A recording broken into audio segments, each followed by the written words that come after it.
Hey everyone! Today, I'm going to show you how to enable and start using the new Copilot AI Assistant in Windows. This is Microsoft's AI tool built into your system to help with tasks, settings, and productivity. Let's get right into it. First, make sure you've installed the latest version of Windows 11, as Copilot is only available there right now. Go to Settings, Windows Update, and click Check for Updates. Install anything available. Once your system is updated, look down at the taskbar. You should see a small icon that looks like a ribbon. Or a sparkle. That's the Copilot button.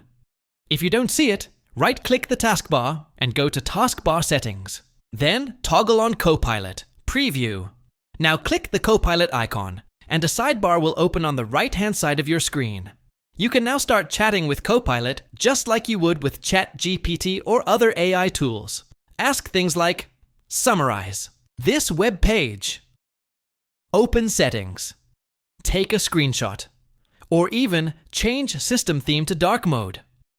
It can interact with your Windows system in ways regular chatbots can't. Bonus tip, you can also press Windows plus C to open Copilot instantly, and that's it. You've now enabled and started using Microsoft Copilot on Windows. If you found this helpful, hit that like button, subscribe for more Windows features, and don't forget to ring the bell. Got questions about Copilot? Ask in the comments. I'll help you out.